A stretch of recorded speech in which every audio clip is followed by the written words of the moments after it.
Hi അസ്സലാമു അലൈക്കും. ഇന്ന് ഞാൻ വന്നിട്ടുള്ളത് തുർക്കിഷ് ബ്രെഡിൻ്റെ റെസിപ്പി ആയിട്ടാണ് കേട്ടോ. അപ്പോൾ നമ്മൾ വീട്ടിലുള്ള സാധനങ്ങൾ വെച്ചിട്ട് പെട്ടെന്ന് തന്നെ റെഡിയാക്കി എടുക്കാൻ പറ്റിയിട്ടില്ല. അടിപൊളി ടേസ്റ്റി ആയിട്ടുള്ള നല്ല സോഫ്റ്റ് ആയിട്ടുള്ള ഒരു ബ്രെഡും കൂടിയാണ്. അപ്പോൾ നമുക്കിത് എങ്ങനെയാണ് തയ്യാറാക്കിയതെന്ന് കണ്ടു നോക്കാം.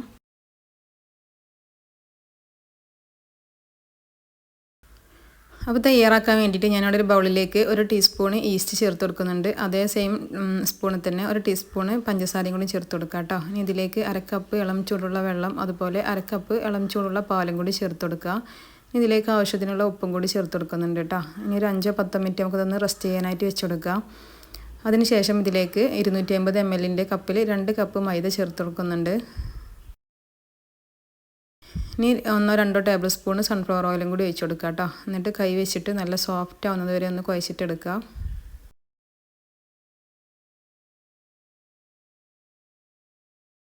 അങ്ങനെ നല്ല സോഫ്റ്റ് ആയിട്ട് ഞാൻ കുഴച്ചെടുത്തിട്ടുണ്ട്. അരക്കപ്പ് ചൂടുള്ള വെള്ളം അതുപോലെ അരക്കപ്പ് പാൽ ഇതിലേക്ക് കറക്റ്റ് അളവാണ് കേട്ടോ. ഇതിൻ്റെ മുകളിലേക്ക് 2 ടേബിൾ സ്പൂൺ സൺഫ്ലവർ ഓയിലും കൂടി ഒഴിച്ചെടുത്തിട്ട് എല്ലാ ഭാഗത്തുനിന്നും ആക്കി കൊടുത്തതിന് ശേഷം നമുക്കിതൊരു 1 മണിക്കൂറോളം ഒന്ന് റെസ്റ്റ് ചെയ്യാനായിട്ട് വെച്ചെടുക്കാം കേട്ടോ. അങ്ങനെ മൂടി വെച്ചിട്ട് 1 മണിക്കൂർ റെസ്റ്റ് ചെയ്യാനായിട്ട് വെച്ചെടുത്തിട്ടുണ്ട്. അങ്ങനെ 1 മണിക്കൂറിന് ശേഷം മാവൊക്കെ ഇവിടെ നല്ലോണം പൊങ്ങി വന്നിട്ടുണ്ട് കേട്ടോ. ഇനി നമുക്കിത് ഒന്നുകൂടി ഒന്ന് കുഴച്ചിട്ടെടുക്കണം.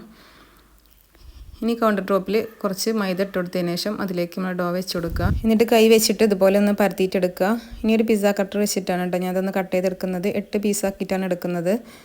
അപ്പോൾ ഇതുപോലെ ഒന്ന് കട്ട് ചെയ്തിട്ടെടുക്കുക കേട്ടോ. എല്ലാതും ഒരുപോലെ കിട്ടാൻ വേണ്ടിയിട്ടാണ് ഇങ്ങനെ ചെയ്യുന്നത്. ഏത് രീതിയിൽ വേണമെങ്കിലും നമുക്കിതൊന്ന് ബോൾസാക്കിയിട്ട് എടുക്കാൻ വേണ്ടിയിട്ട് പറ്റും കേട്ടോ. ഇനി ഇത് ഓരോന്നും എടുത്തിട്ട് ഇതുപോലെ ഒന്ന് ബോൾസാക്കി എടുത്തിട്ടുണ്ട്. പെട്ടെന്ന് തന്നെ നമുക്ക് ബോൾസാക്കി എടുക്കാൻ വേണ്ടിയിട്ട് പറ്റും. നല്ല സോഫ്റ്റ് ആയിട്ടുള്ള ഡോ ആണ് കേട്ടോ. അപ്പോൾ അങ്ങനെ എല്ലാതും ഇതുപോലെ തന്നെ ചെയ്തിട്ടെടുക്കുക. അങ്ങനെ 8 ബോൾസാക്കി എടുത്തിട്ടുണ്ട്.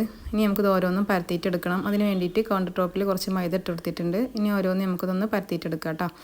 അധികം നൈസായിട്ട് പരത്തേണ്ട ആവശ്യമില്ല. കുറച്ച് ചെറുതായിട്ടൊന്ന് കട്ടിയിൽ പരത്തിയിട്ടെടുക്കുക. ഈ ഒരു സമയം കൊണ്ട് തന്നെ ഞാൻ പാനൊന്ന് ചൂടാവാനായിട്ട് വെച്ചെടുത്തിട്ടുണ്ട് കേട്ടോ, നമുക്ക് ചുട്ടെടുക്കാൻ വേണ്ടിയിട്ട്. അങ്ങനെ ഓരോന്നും ഇതുപോലെ ചുട്ടെടുക്കുക കേട്ടോ. ഒരു ഭാഗം ഇതുപോലെ ചെറിയ ബോൾസായി വരുന്ന സമയത്ത് തിരിച്ചു മറിച്ചിട്ട് എടുത്തിട്ട് നമുക്കിതൊന്ന് കുക്ക് ചെയ്തിട്ടെടുക്കാം. നല്ലോണം പൊങ്ങി വരും കേട്ടോ, അപ്പോഴാണ് നല്ല സോഫ്റ്റായിട്ട് കിട്ടുക. അങ്ങനെ എല്ലാതും ഇതുപോലെ തന്നെ ഒന്ന് ചുട്ടെടുക്കുക കേട്ടോ. ഇവിടെ ഞാൻ എല്ലാതും ഇതുപോലെ ചുട്ടെടുത്തിട്ടുണ്ട്. ഇനി നമുക്കിതിലേക്ക് കുറച്ച് ഫില്ലിങ്ങും കൂടി വെച്ച് കൊടുക്കാനുണ്ട്. അതിന് വേണ്ടിയിട്ട് ഞാനൊരു കഷ്ണം ബട്ടറൊന്ന് മെൽറ്റാക്കി എടുത്തിട്ടുണ്ട് കേട്ടോ. അതുപോലെ കുറച്ച് ചില്ലി ഫ്ലെക്സ്, കുറച്ച് മല്ലിയില ഒന്ന് ചെറിയ കഷ്ണങ്ങളാക്കി എടുത്തിട്ടുണ്ട്. ഇനി നമുക്കിതൊന്ന് സെറ്റ് ചെയ്തിട്ടെടുക്കാം. അങ്ങനെ ഒരു പ്ലേറ്റിലോട്ട് വെച്ച് കൊടുത്തിട്ടുണ്ട്. അതിൻ്റെ മുകളിലേക്ക് ബട്ടറാക്കി കൊടുക്കുക കേട്ടോ. അല്ലാതെ കഴിക്കാൻ തന്നെ അടിപൊളി ടേസ്റ്റിയാണ്. അപ്പോൾ ഇങ്ങനെ കഴിക്കുമ്പോൾ ഒന്നും കൂടി ടേസ്റ്റ് ഉണ്ടാവും കേട്ടോ. ബട്ടറാക്കി കൊടുത്തതിന് ശേഷം അതിൻ്റെ മുകളിലേക്ക് ചില്ലി ഫ്ലെക്സ് ഇട്ട് കൊടുക്കുക. അതുപോലെ മല്ലിയില ഇതുപോലെ ഒന്ന് വിതറി കൊടുക്കുക കേട്ടോ. അങ്ങനെ എല്ലാതും ഇതുപോലെ തന്നെ ചെയ്തിട്ടെടുക്കുക. അങ്ങനെ എല്ലാ തുർക്കിഷ് ബ്രെഡും ഞാൻ ഇതുപോലെ ഇവിടെ റെഡിയാക്കി എടുത്തിട്ടുണ്ട് കേട്ടോ. നല്ല സോഫ്റ്റാണ് കേട്ടോ, കഴിക്കാൻ വേണ്ടിയിട്ട് അടിപൊളി ടേസ്റ്റാണ്. അപ്പോൾ ചിക്കൻ കറീൻ്റെ കൂടെയൊക്കെ കഴിക്കുകയാണെങ്കിൽ നല്ല ടേസ്റ്റ് ആയിരിക്കും കേട്ടോ.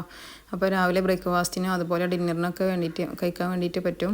അപ്പോൾ ഇതുവരെ ഇതുപോലെ തയ്യാറാക്കി നോക്കാത്തവരാണെങ്കിൽ തീർച്ചയായിട്ടും ഒന്ന് ഉണ്ടാക്കി നോക്കുക. നിങ്ങൾക്ക് എൻ്റെ വീഡിയോ കണ്ടുകൊണ്ടിരിക്കുന്ന സമയത്ത് നിങ്ങൾക്ക് എൻ്റെ വീഡിയോ ഇഷ്ടമായിട്ടുണ്ടെങ്കിൽ ഒന്ന് സബ്സ്ക്രൈബ് ചെയ്ത് സപ്പോർട്ടും കൂടി ചെയ്യണേ. അടുത്തൊരു നല്ലൊരു വീഡിയോ ആയിട്ട് വീണ്ടും വരാം. അതുവരേക്കും അസ്സലാമു അലൈക്കും.